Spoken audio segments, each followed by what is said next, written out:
in partnership with the Hong Kong University of Science and Technology and British Council, and this event will run around just under an hour. My name is Kelly, and I am actually born and raised in Hong Kong, just graduated from the University of Nottingham, and I'm highly experienced in social entrepreneurship.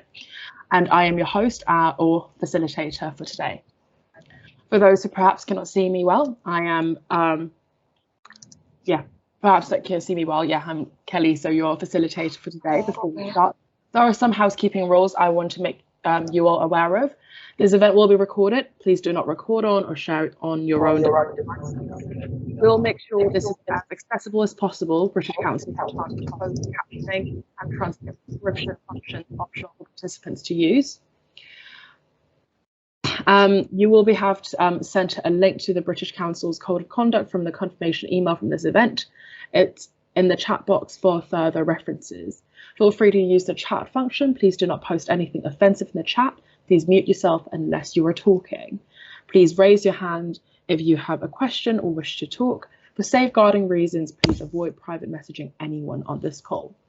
While video on is welcome, we understand that for many reasons, this may not be possible, up to you, but I will keep mine on. So if no other questions, there's no other further ado, let's enjoy this talk and please participate. I'll pass it on to Professor King Chow. All right, thanks, Kelly.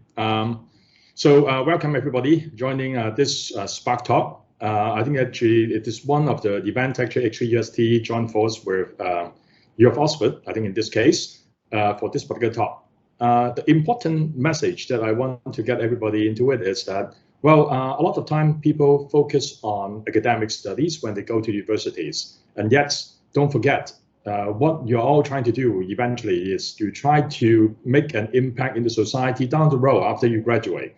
So it is sometimes not necessarily too early to start the work when you're still an undergrad or you're still in the study. So I think today actually we have some good examples. We have two students, one coming from HKUST, Anushka, and also I think Andrew from Oxford. Actually, they're going to talk about their own experience starting up companies and then trying to make an impact on different area. One is on the use of some of the wasted material to produce Breer for the general community, but then the other one is more focusing on doing diagnostics and again combining with what he's studying about like AI and how to apply it into the real world and to help people. And the good thing is that I need to mention about Kelly. She's a veteran in this kind of like a startup entrepreneurship activity. So I hope that at the end, we will have a good dialogue so that we can learn from all three of them, not necessarily two in the exchange, so that you will be inspired. And after all, I want you to all take away with one message.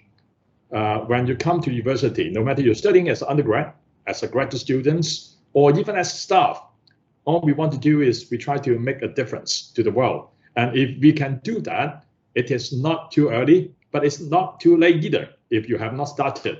So start thinking about it. And I hope that you'll get the inspiration today and start thinking about what you can do afterwards. All right, so with that, I'll pass it back to Kelly and to introduce our speaker. Sorry, had to unmute myself there. Thank you so much for the introduction. So without further ado, I'd like to first introduce Anushka for starting her talk for us today. And she will talk about her sort of entrepreneurship journey and her way to creating Breer. So I'll pass the stage to you, Anushka. Thank you, Kelly. I'll wait for my slides to show up on screen.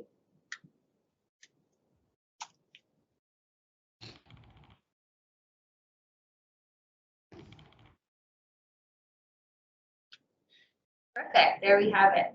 So I'll start off by saying good morning, good afternoon, good evening, or good night to everybody, depending on where you're dialing in from. I'm so excited to be able to share my experience with you today. And because this is a Spark event, I thought it was only apt to name my sharing the Spark of Academia and Business. This is something I had my fair share of exploration with. When I started in university, I had no idea that these would be two intersections that I would be facing. But now that I am, I'm so happy to be able to share that experience with all of you and hopefully inspire you to take on the same journey. So before I move on, of course, I need to introduce who I am and why it is me who is sharing my experience with you today. So as you probably already know, my name is Anushka. I'm a final year student now in the Department of Electronic and Computer Engineering here at HKUST. I am also the CEO and co-founder of Breer, which is a food upcycling startup where we collect unsold, uneaten bread and we use it to brew local craft beer. Now, I know mentioning Breer this early on in the presentation has probably gotten all of you very excited, but I'll come back to this a little later. I'm also what you call an Indian local Hong Konger. And what that means is I am an Indian student, but I've lived in Hong Kong my whole life. My family is also based here. So in heart, I'm truly a Hong Konger. So with that, I wanted to talk about how Breer began. When I turned 10, I remember going to Starbucks for the very first time. And because it was around 9:45, I was probably their last customer of the day. And as I got my Frappuccino, I saw that the barista was emptying the glass shells and taking all the bread, sandwiches, and cakes and dumping it straight into a black rubbish bag. And I remember feeling so confused. Those are perfectly good to eat cakes. In fact, I would have probably purchased one too had I had the appetite, but they were still being thrown away. And the reason for that is in Hong Kong, unfortunately, at the end of the day, if products don't get sold, there's not much option left for storekeepers other than disposing of it. And naturally, that constitutes a huge amount of food wastage. And like I always say, there's not a lot of things that is wrong with Hong Kong, but if there's one problem that we really, really need to pay attention to, it's the food wastage. So in December 2019, as you can see on the leftmost part of the slide, me and my friends decided to take part in Enactus here at HKUST. Now to do that, you needed to identify a problem, which like I said, wasn't very difficult for us to pinpoint, but we needed a solution. And this was the tough part. So a week later, we just finished exams. And as Hong Kong University of Science and Technology students do in true style, we decided to celebrate the end of exams. So all of us headed to LKF here in Hong Kong, which is where you have a lot of nightlife and a lot of fun. And one of us was drinking beer. And that's when it struck us that beer and bread have very similar constituent elements. So then we asked ourselves, is it possible to make bread beer? But at that point, to be very honest with you, it didn't matter if it was possible. It was a cool idea. It seemed interesting. So that's what we pitched. So we ended up pitching that in Enactus, the competition. And fast forward a little bit, under a year, to April 2020, where we became the winners of Hong Kong's round of Enactus. So the next step was to enter the global round. But because we won on the Hong Kong level, we had a little bit of seed money, which meant we had a little bit of pressure as well to now decide whether we would want to treat ourselves to one fancy dinner all together as a team or use that money and actually try making beer. As you might have guessed, we did the latter. So we took this money, we put it into trying and creating a recipe, going to a local brewery and brewing 20 liters of beer with them. So we had 100 bottles and we named this beer responsibly. So this is what we called our pilot batch. And even the reason why we named it responsibly is a pretty funny story. Every time every other alcohol brand promotes their products, they have to put in a disclaimer at the end saying, drink responsibly. So we took it as a good way of free promotion for ourselves. Now, fast forward a few months later, beer was doing pretty good. People had, interest in the idea. They wanted to know more about it. So we went ahead and incorporated ourselves as a company with the support of UST's Entrepreneurship Center. And that's when we worked on creating our very first product line. So these were called Sensation and Ale 52, and I'll show you what they look like in a bit. But this was kind of the first product line that we created and our first interaction with people who could potentially be our customers. So we had friends, families, professors, mentors, everybody come and try, give us their feedback. And before we knew it, we didn't have any of that beer left either. So now, fast forward to today, 2021, we decided to brew a much larger batch of beer. So we've brewed over 4,000 liters of beer now in one go. And we have our product, the Breer Pale Ale, which I'll also show you in a bit, selling in more than 30 plus stores around the city. If you're talking business, or if you want metrics, we've made more than 80,000 Hong Kong dollars in a mere 3 months. So we took that as a positive indicator that, yes, there probably is a product market fit here. So like I said, I won't keep the suspense too long. This is what it looks like. So on the left side of the slide, you see Sensation and Ale 52. These were our very first beers that we made, the two brands, and this was made with very exotic bread. So we started with Mediterranean toast and dark rye bread. So these were two very opposing flavors almost fit everybody's taste profile, which was a good starting point. And that's when we decided to start talking to bigger conglomerates. So we went and spoke to a chain I'm sure most of you, if not all of you, are familiar with, Pizza Hut. And when we told them we make bread beer, they were like, that's all fine and cool, but we don't make bread. We make pizza. So if there's anything you can do with our pizza base, let's talk. Otherwise, good job, keep going. So we said, fine, give us your pizza crust, we'll see what we can do. So we took their pizza crust and we decided to make Base, the world's first pizza crust beer. And I remember it was so much fun because not too long ago, we did an entire pop-up here at HKUST, and UST was really our first market of introducing Base to the world. All of our friends came, they tried it. Some of them even had it preserved in their fridges to date because we sold out of it so quickly. And that gave us more indication that if our peers are genuinely enthusiastic about it, maybe there really is value here. So like I mentioned earlier, we're selling in stores now, and we created what is on the rightmost part of this slide, the Breer Pale Ale. I actually also brought it here for you all to see so that you can put something to your eyes. So this product is currently selling in stores. You can go buy it, you can go try it, you can speak to me, and I can probably get you to try it. But this is the product that we're currently focused on, and this was made with white bread. And because it's made with white bread, it's a lot more scalable and diverse in that we can work with so many different partners who can give us their bread and we can make this beer from it. So each can has 20 grams of bread, and no, don't worry, there are no chunks of bread, and it doesn't really taste like bread either. So if you're a beer fanatic, hopefully you'll love it. But now on to probably why most of you are here hearing me speak. I think a lot of times I get asked about this concept of balance. And to be very honest, if I was in your shoes, it would probably be the one thing I'd be interested most in as well. HKUST is an extremely competitive and vigorous university, and there is a lot of academia high standards, which a lot of students love to keep up with. But what I've learned really quickly is that there's so many ways you can incorporate what you love in academia with what you do full time, whether that's a startup, whether that's a part-time job, whether that's an internship, whatever that may be for you. So I decided to pick 4 pictures to summarize this experience. On the top top 2 corners, you see 2 photos that I think represents the more glamorous part of startup or entrepreneurship. You see on the top left, our team was recently felicitated by the chief executive of Hong Kong. We won a really nice cash award, of course. We were on stage, everybody was cheering for us, and it was definitely a very exciting moment for us. And on the right, you see us shortly after giving media interviews, interacting with people of the industry. And so it's always cool and gives you a little bit of bragging rights, to be honest, when you see yourself on TV or when you see yourself in newspapers or when your friends see that and message you, oh, hey, I just saw you on TV. So that really is what I call the glamorous part of the startup. But if you look at the bottom 2 pictures, there's a lot that goes on behind the scenes that unfortunately people sometimes just don't see. On the bottom left, you see a lot of beers that we brewed that unfortunately never even made it to the market shelves because we were still experimenting, because we were still getting through the struggles of learning what it's like to brew at the age of 21, which I never imagined I would need to know. We were still working through understanding how bread actually turns into beer, understanding how to make a business, start a company. So there's a lot of to and fro that there is before you get to all the glamour. But probably my most favorite picture on this slide is the one at the bottom right. And this is a photo of me in class from last semester. So as you can see, I'm not sitting in the classroom, and I'm most definitely not even looking at my screen. And the reason for that was because I took this class from a brewery. There was a batch of beer brewing right next to me at 100 degrees Celsius that I was told to take care of while attending my Chinese class. And my classmate took a photo of me and sent it to the group chat and said, look at Anushka, such a bad student. She's not paying attention. But the honest truth was that I had so much passion to be able to balance what I do in school in UST with what I do outside of school in UST. And I didn't let that become an excuse for me to skip the class altogether.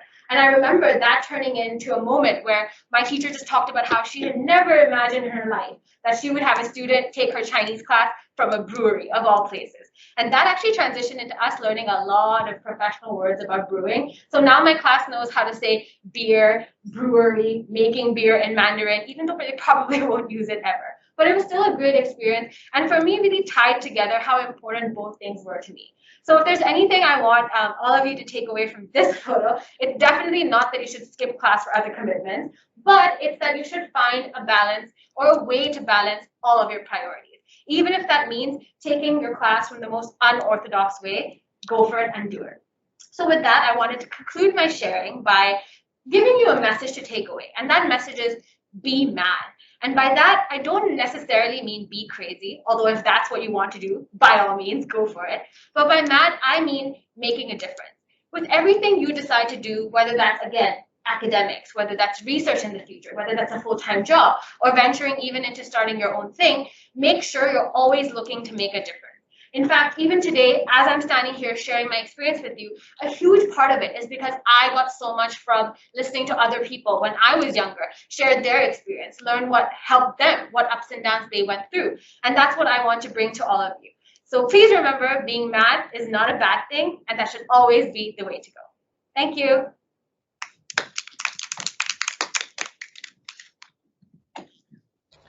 All right, thank you so much, Anushka. That is such an inspiring sharing. It is definitely very important for us to balance academia and sort of like, your own business. It is the way of entrepreneurship. Everyone always says it's great to have a side hustle at uni, and I guess you are the perfect example of it. So thank you so much for your sharing. We have a list of questions for you later, but before we move on, let me introduce Andreas for everyone first.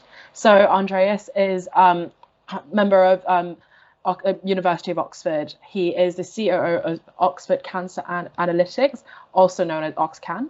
Has developed an artificial intelligence-based platform that can detect the deadliest cancers early to enable curative treatments. So I personally don't know a lot about this sort of technology, so I'll just pass the floor to Andreas to sort of introduce his entrepreneurship journey. The floor is yours. Hello, everyone. Thank you very much for attending today, and I really look forward to sharing my story and the story of my team with you. The talk we've just had by Anushka has been fascinating, and for me as well, and it shows you how much can be achieved when you connect the dots between different disciplines and in ways that many people might not actually see anything in, and actually you can achieve quite a lot. But in my case, starting with my background, I should say that I have always been very interested in mathematics and medicine, and throughout my childhood and teenage years, and also in early adulthood, I kept on thinking, should I be doing medicine? Should I be doing engineering or mathematics? Well, actually both was the answer to that question. And I started preclinical medicine at St. John's College, University of Oxford in October 2015. Now, the course is divided into two halves. First 3 years preclinical, and then the second 3 years, which are clinical, where you have lots of hospital rotations. But after the first 3 years, which I completed in summer 2018, I was very interested in doing something in academia. So I started a DPhil, as it's known in Oxford, a DPhil, otherwise called a PhD, in clinical medicine and machine learning. And that allowed me to use my mathematical insights, which I've been developing extracurricularly alongside medical studies, to solve some pretty big problems in the medical community, particularly how we can develop better predictive tools for patients with chronic lung diseases. It was during that time period when I met my co-founder, Peter Liu. Now, Peter and myself, we both shared something in common, i.e. we both had that medical background, in his case from the University of Toronto, and he was in Oxford studying for his DPhil in clinical medicine. He had lots of cancer research experience. And so together we applied for an idea, a competition in Oxford called the All Innovate Best Ideas competition. We had over 100 teams from across Oxford who entered that competition. And that was something which we won. This was huge. So what was the idea? We thought, look, at the moment, patients who have cancer are often detected quite late. And this means that cancers tend to have spread across the body in the deadliest cases, such as lung cancer, and it's no longer possible to remove those cancers or to adequately treat those. So life expectancy is very low. In fact, when you detect lung cancer at the later stage, and other types of lung cancer, you can have about a 10% survival rate. Whereas if you detect cancers at the earliest stage, survival rate can be about 90% within a 5-year period. So this is substantial. Why is it that we have such a problem in the medical field worldwide? Well, fundamentally because at the moment, the technology doesn't yet exist. And if it does exist in certain forms, it's limited in its applicability to detect the cancers earlier in patients who are at risk.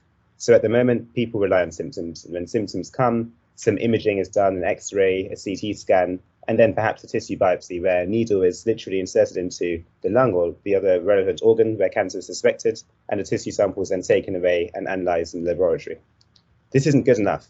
What we wanted is a way of being able to detect cancer early without being invasive, without being difficult for patients, so that anyone who is at high risk for lung cancer, just like other existing types of cancer screening programs, such as breast cancer and colorectal cancer, could now have a test that they could do once a year or even more frequently than that. And so what we decided is to look at patient blood samples. So if you can imagine going to the clinic, I'll give you an example of a story. Imagine Amy, a 65-year-old grandma, and she's looking forward to spending her time in retirement with her children, with her grandchildren. But then she's also been smoking for a number of decades, and she suddenly has some back pain, which she noticed gets worse and worse over a certain number of months. So initially she doesn't think much about it, goes to the doctor. Doctor isn't sure, but says perhaps she should have certain tests done. And then she gets a late lung cancer diagnosis test and knows that she only has about a couple of months to a year to live. This is what we wanted to change. We wanted to change it into a scenario where instead, Amy, because of her history of smoking, every single year can go to a primary care doctor, have a venous blood sample taken, one tube of blood, and that can then be sent to us, and we can analyze that in the laboratory. And the various forms of data coming from that, genomics, proteomics data from the blood samples, can then be input into our software, our unique software, which combines mathematical and biological expertise to then provide a screening test result, so that we can say with a very high degree of sensitivity that Amy is very likely to have that lung cancer, which means that she can then have subsequent confirmatory diagnosis. This would in essence mean that it would no longer be the case that the majority of patients are diagnosed at the later stage. The majority of patients could be diagnosed at the earlier stage where treatment is still possible, and this would be fundamental in terms of changing cancer management for the better. So why did we have this idea in the first place? I think this is really interesting to share with you, because there's so many things that you could be doing. And the one question that people often wonder about is, do you start with a particular field of interest and then that can become entrepreneurial? Or do you want to do something entrepreneurial and then you select a field of interest? I would say it can go both ways. But in our case, for myself, as now as president and chief operating officer of Oxford Cancer Analytics, and my co-founder and CEO, Peter Liu, for us, it really did stem from our field-specific knowledge. So because we had that medical background, because I had the mathematical data science background, we could see that there was a gap which we could solve with our existing knowledge and collaborations that we could then develop. So this is how we started. But neither Peter nor myself could have thought some years before that entrepreneurship would be the way to go. It wasn't our plan. It happened. And why did it happen? Because at the right time, we were in the right place to get to know each other and other individuals, and we then started to use the knowledge and the networks that we had. So the next step after winning the All Innovate competition, actually, I should say at that point in time, we already started to generate some preliminary results where we developed some algorithms which we trained on some existing open access data, and we then showed how much of a dramatic improvement we could make, doubling detection of earliest cancers from 43% to 86% sensitivity, which was very substantial. And then we started communicating with Oxford's hospitals, and then also later on with other hospitals in the UK. And I can tell you about that journey soon. We're now very international in how we operate. So here we go. We have two students with a very strong academic background, but absolutely zero entrepreneurial experience, who then win the All Innovate competition at the Oxford Foundry. And then afterwards, we applied for an accelerator program. This could be useful for you as well, because the accelerator programs are very helpful in maturing your own mindsets in terms of what you need to do, as well as also giving you some hard skills in the entrepreneurial field and networking with like-minded individuals who may have more or less experience than you from different fields. And that means that you can all learn from each other and help each other to progress more quickly rather than having to reinvent the wheel. This accelerator program started for us, it would have been 2 years ago now. It would have been right now, this time, actually a bit more advanced, November 2019. And this was a 6 months to 1 year long program, again at the Oxford Foundry, where we were selected as one of 10 teams who came from across the country and also employees from overseas. Here we really transformed from being academics with a good idea in entrepreneurship to being academics who have entrepreneurial maturity and know what to do to get to the next step. And what is that next step? Well, for all of us, whichever field we're in, it's always going to be a combination of developing technology securing adequate funding so that you can have a team which can continue to build what you're doing, but not just the technical, also the entrepreneurial. What does this mean? It means that you need to have awareness of the markets. You need to know where and how to fit what you're developing to the needs of particular individuals and stakeholders, customers who could be people or could be businesses. And of course, that means lots of market analysis, understanding the assumptions that go along with that, using those, because this is really important also when you go to investors. And why do you need to go to investors? Well, fundamentally, we need more resources so that we can continue to build. And this is an iterative process whereby you have certain milestones that you reach. You want to reach for a certain number of months or years from now. These are key so that you can get your business to the next level. That could be either the development of a product, or it could be the awareness of the market fit and actually sales being generated in a certain area. And then when you've done that with that funding, you can start generating revenue, hopefully as soon as possible, to continue to sustain yourself. But in the meantime, for us in the medical technology space, it's very funding intensive. Now, what we're doing at this point now is we are about to run a number of clinical trials, one at the University of Oxford. We also have samples which we're analysing from Canada. We have collaborations also in Asia.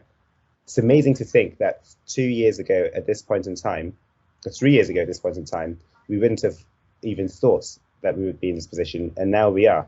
And this is due to a lot of hard work, a lot of inspiration, a lot of things happening at the right place at the right time. So a lot of that kind of guidance going on for us as well. And being humble. Being humble in what way? Doesn't mean underestimating what you can do. You have to understand what your strengths are. And clearly myself and Peter have a lot of strengths from our backgrounds, but also understanding what you don't yet know is important.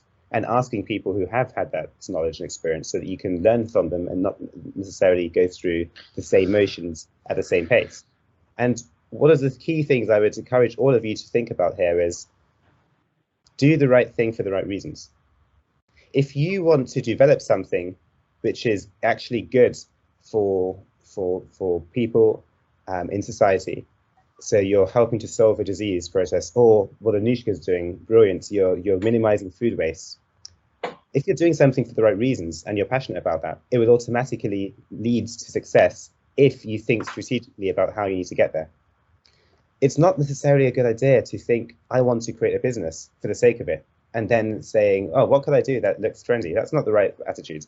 The best founders are those who do something in keeping with the real needs and with their real motivations. And this should also align with what is good on the moral level of society. And it's nice to hear from Anushka and myself in this respect. There are so many teams and people who we've met over the last few years who have inspiring stories translated into equally inspiring practical outcomes. So finally, balancing this, what is my situation now and what was I doing then?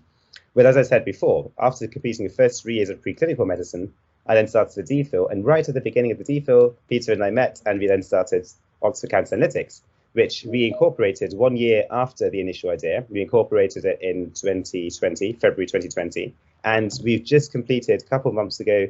You would see if you look up Oxford Cancer Analytics that we have completed an oversubscribed funding round of over £1.2 million, which we're using now as a seed stage money to then reach a variety of milestones, including the analysis of samples collected by us internationally, so that we can hopefully within the next 2 to 3 years have our first products almost ready or even at the markets, entering the markets by 2024. Balancing entrepreneurship with academia is on one hand very easy and on the other hand very difficult. There is no intrinsic reason as to why you can't. In fact, the skills that you have as an academic automatically confer strategic thinking for entrepreneurship. Why? Because you need to, as an academic, be scrupulous. You need to be very aware of the assumptions that you're making, and you need to also be up to date with other things happening in the field. Likewise, as an entrepreneur, you need to be very careful in terms of understanding what you know and what you don't yet know in your team about product development. You need to be very aware of what's happening around you in terms of competitors and also collaborators. What the different thing between academia and also entrepreneurship is that normally at our stage, if we are graduate students or if we're undergraduate students, we would be working in a particular field as guided by supervisors, whereas in entrepreneurship, yes, there are certain themes that we know are very pertinent in to solve, for example, food waste or medical technological innovation. Yet we as co-founders are the ones who have to really push that forward without having that supervisor. In effect, we become our own principal investigator as an academic, but then also need to be aware of the needs of the market, and these are changing all the time. And sometimes things which were promising a few decades ago re-emerge, and other times things which are very relevant now might not yet have the interest from investors. That doesn't mean it's not a good idea. You just need to know how to adapt it and how to continue persevering so that at the right time you can then be the one to showcase that. So if you want to balance academia and entrepreneurship, I would say the main challenge is one of the establishment of most academic structures, because in some universities it can be very difficult, in fact in most cases, to do both, just because there isn't the awareness.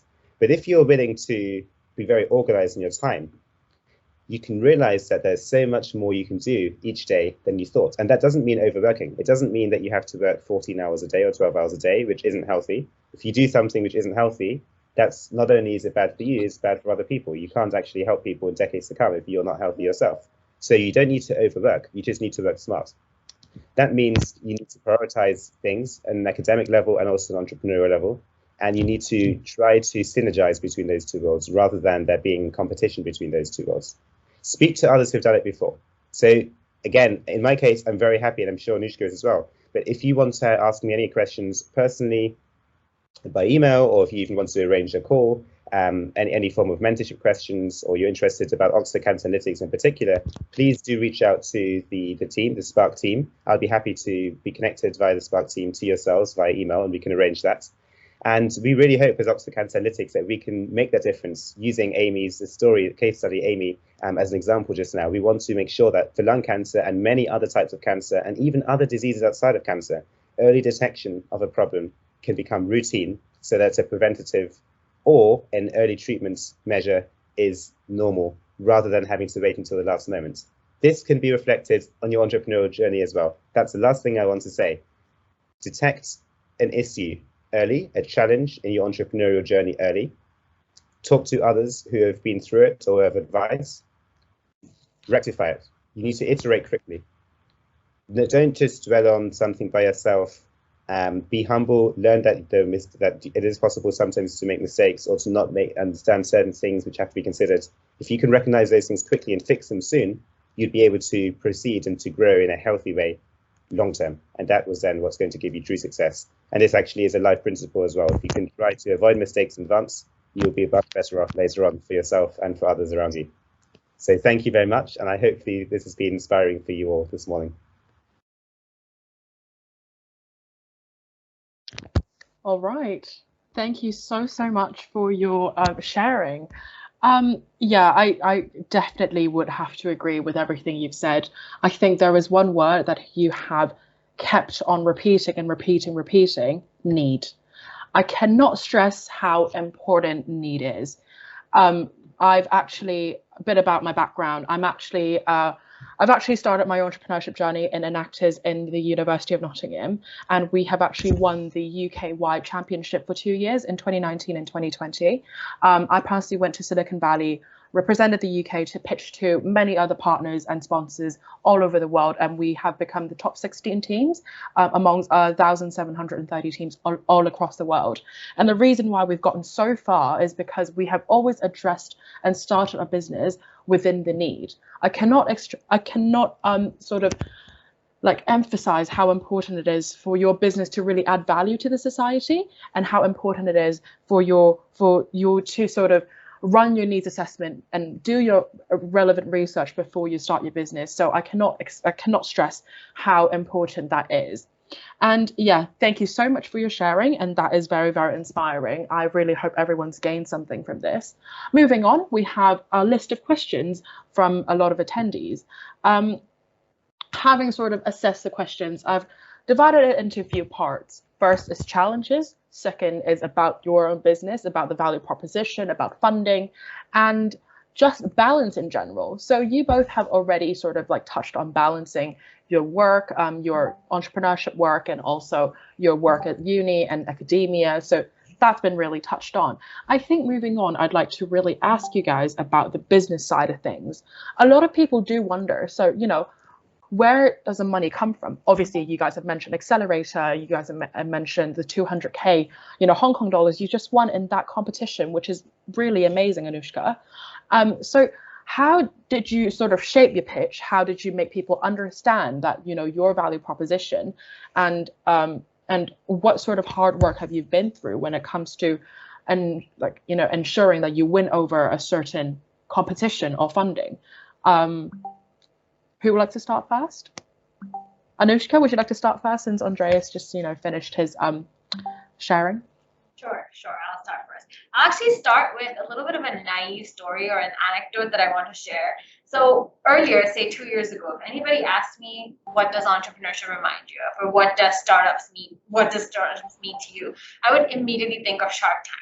I've grown up watching Shark Tank. I love it. And the idea of people having ideas, going to a group of sharks or, you know, investors, and pitching the idea in exchange to get money and give away equity was always something that I thought every startup just has to do.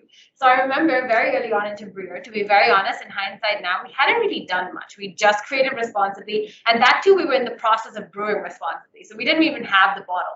And I remember our team was like, okay, that's it. We're ready to raise a round. Let's go. So we emailed all the investors. We did cold calls, cold emails, and we even actually bagged a meeting with one of the venture capital firms in Hong Kong. And I remember walking into that meeting thinking the end all and be all has to be that we need to raise a seed round so that I can tell everybody about it. And we went through numerous conversations. And I think what's important to notice here is the fact that the VC was even conversing with us at the time means that we had potential. But clearly it was probably the wrong time, because to be very honest, we were asking for $1 million Hong Kong dollars and we had no idea what we would do with it. It just sounded like a nice idea. It was just cool for, you know, my little Shark Tank watching Anushka to be like, oh, cool, I did the same thing. But I think in that process, I realized startups and having a startup isn't always just about the funding. Of course, it's very important. It helps you make or break the deal. But more than that, it's about getting the right thing done at the right time. So very quickly, when we realized that we probably don't need that 1 million at the point, and instead we should be focusing our efforts in learning the craft of brewing, or at least knowing what it is we're doing, we quickly shifted. We told the VC firm that we'll come back to you when the time is right, and we'll definitely take this conversation forward when we are in the best shoes to do that. And instead, we stayed up 2 a.m., 3 a.m., taking brewing masterclasses online, trying to see on Zoom how you actually make beer, what ingredients go into it, figuring out on our own, okay, so if this is how normal beer is made, bread beer would be different like this. And that's where I think we learned this importance of really evaluating yourself at every step of the business or the startup experience. And that's something, to be very honest, I learned as a huge skill in this experience, to constantly make a decision and then think back to yourself. Was that really the best decision I could have made at that time with all the information I had? Or was there something I could do? And is there anything I can do now that would improve the outcome of that decision? So I think for me, the learning and the difficulty both put together was probably changing my mindset and adapting to this idea that sometimes making the wrong decision is okay, as long as you have the capacity and the capability of reflecting on it and knowing what you can do better next. And in terms of help and, you know, funding, where did a lot of this money come from? Since then, everything that we've made today has been equity free. So we've taken part in so many competitions, and I really, really urge students especially to take charge of the opportunities that you have around you. In HKUST, for example, we have an amazing entrepreneurship center that not only gives you opportunities to get money, but also gives you access to mentors and advisors who can guide you step by step of the way. I remember when we first started, the first funding we ever got was from the EC. And like I said earlier in my sharing, it was to incorporate our company. As a 19-year-old, I had no idea what that meant. I didn't know what form I had to fill. I didn't even know where you could get the form. And I didn't know what to say in the form. And I remember getting on call with the Entrepreneurship Center, asking them questions for 1 hour straight. But at the end of the call, I knew how to do it. And we were probably one of the few companies out of UST or even in Hong Kong who didn't outsource the application of a company incorporation to a lawyer firm or to a legal account firm that would help you with it. We decided to go with it from scratch all the way up. So I think just taking those risks and really milking the opportunities that we have around us, especially as students, is very, very important. So to answer your question very crisply and very quickly, all the funding has been through competitions. It's by putting your hard work there, getting your message across, and trying to make an impact with your impact and seeing if people reciprocate. And if they do, the money will flow.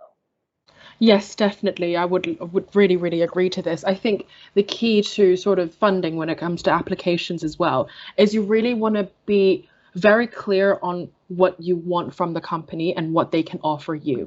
It's all about a value trading. whether what you can give to the company and what the company can give you.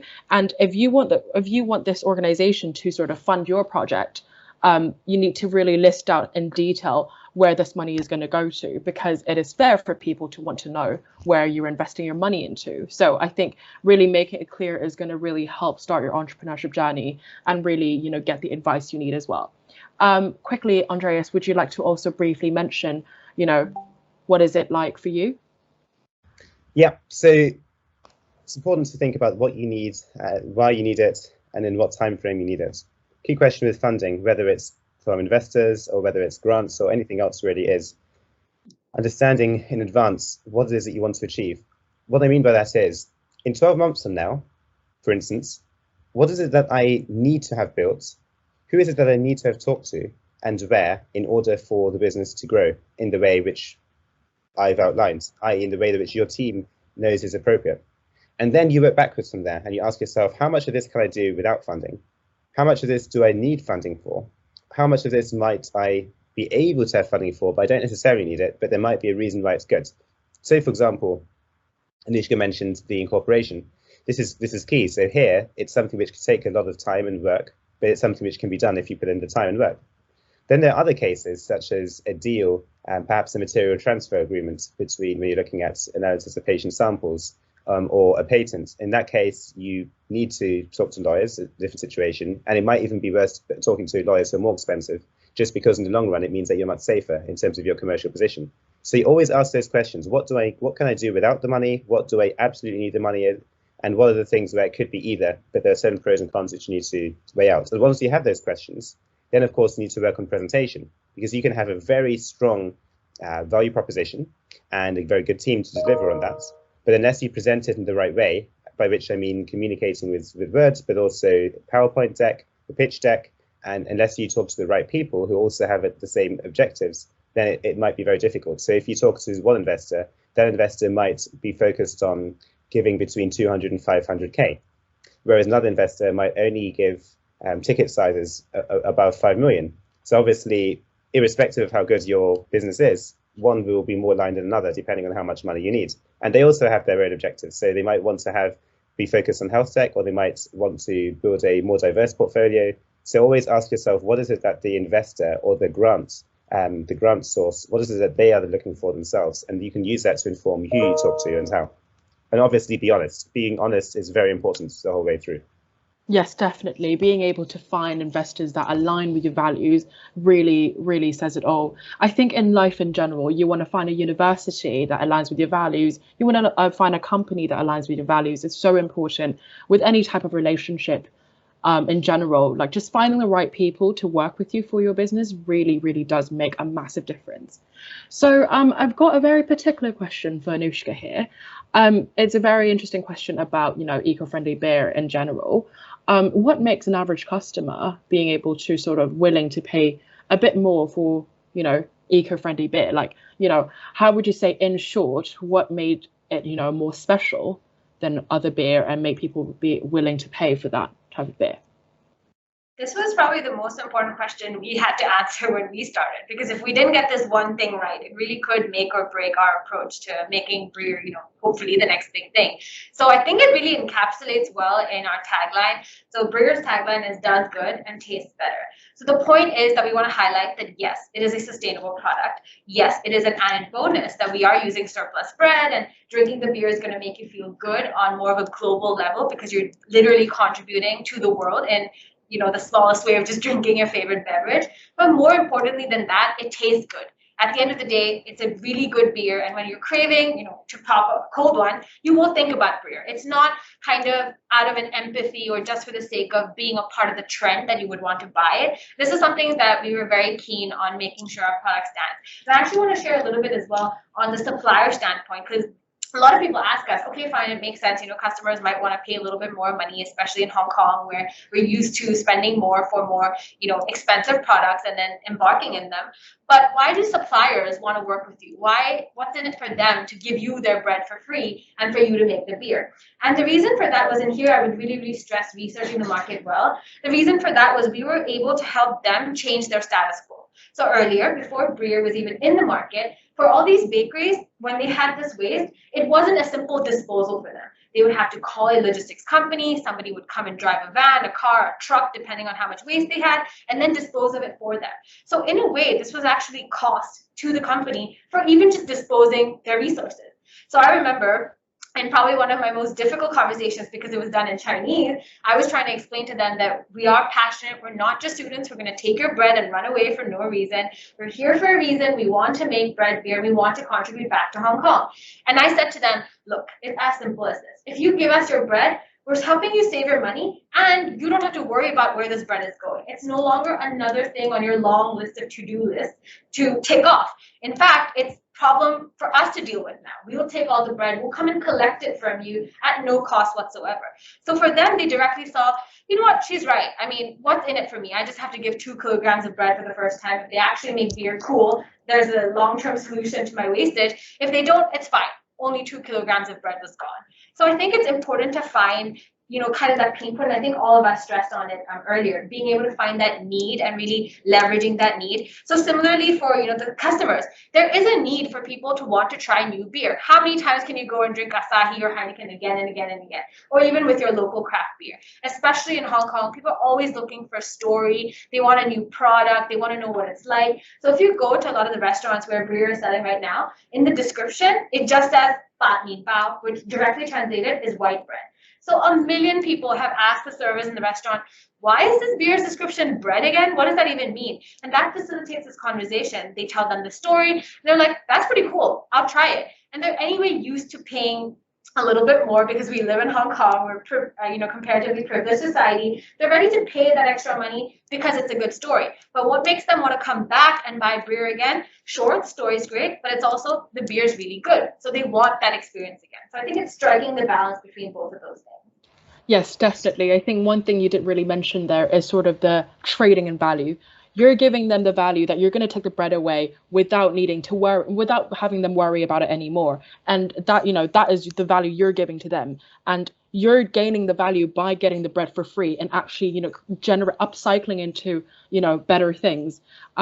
We actually started a very, very similar project at the very similar time in the UK as well. We always say, by drinking this beer, you're saving a slice of bread every single time. So, you know, that is definitely a very, very good value proposition. So, you know, at the end of this Q&A session, I kind of want to just, you know, throw in the last question, especially from Andreas, just to really ask, you know, what would you say is the most difficult thing when it comes to running your business alongside with an Oxford doctor's degree? Yeah, thanks for the question. So what is the most difficult thing? Well, it is managing the requirements and expectations in both. What does this mean?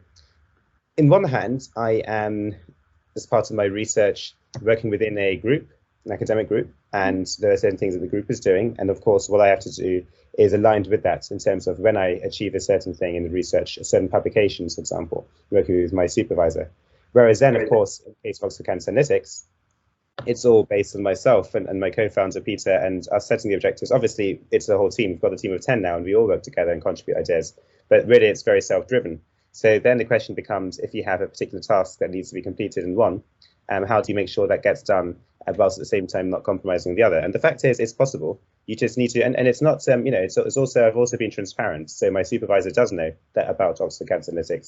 So everyone and in the business, people know about the DPhil. So it's transparent, but I just have to be very organized and make sure that things are not delayed. So you can't afford to procrastinate. You have to make sure also that you don't go into so much detail because you're interested in something that then you spend hours. So it's very easy. Both, you know, this is, I think all of us have experienced this as something, whether it's academia or entrepreneurship, you can be fascinated by an idea and you can spend hours and hours, days and days thinking about the idea. And maybe you could have done it in 1/10 of the time. And now you're under time pressure. I wouldn't say it's always a bad thing. That sometimes that can actually be very good because it's a way of thinking which can refresh you and generate new ideas. But you just have to manage that to make sure that it doesn't consume your time units to the extent that you can't actually achieve what you want to do.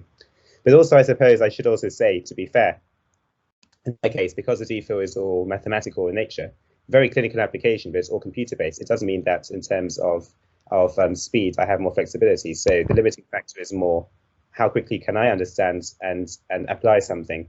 It's not how long does it take for samples to be transferred in the lab from one place to another. So there was much more flexibility because of the nature of my research. If I was somebody who was working in a laboratory 24/7 for 3 years, then it would be much harder to do this. So whether you want to do something during or after your undergraduate or graduate time, really do think carefully, because it is a lot of time that you need to spend.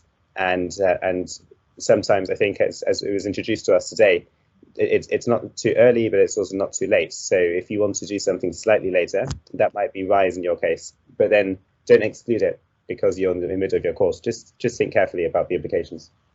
Yes, definitely. I think one key takeaway from that answer specifically is to really manage expectations from all the stakeholders around you. Make your supervisors in your degree understand that you have something else to juggle with. Maybe they can have their input. Make your business partners and investors understand that you actually have the knowledge from this degree, and hence, they can expect certain things from you and certain time commitment and all of that. It's really, really important overall.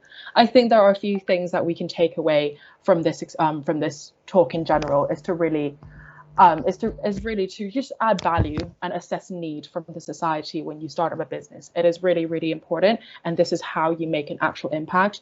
As long as you make an impact, and as long as you stick with something you're actually passionate about, you will get there, and success comes along the way. So yeah, I think that is sort of like how we want to wrap up here. And thank you so much for everyone's participation and questions. I'm sure that if you have any sort of questions, please feel free to reach out to Andreas and Anushka by email. I'm sure they will come back to you. And if you have any questions about Enactus in general, my social entrepreneurship journey, please do message me on LinkedIn or email me as well. So yeah, I'll wrap it up here. And thank you so much, everyone, for participating.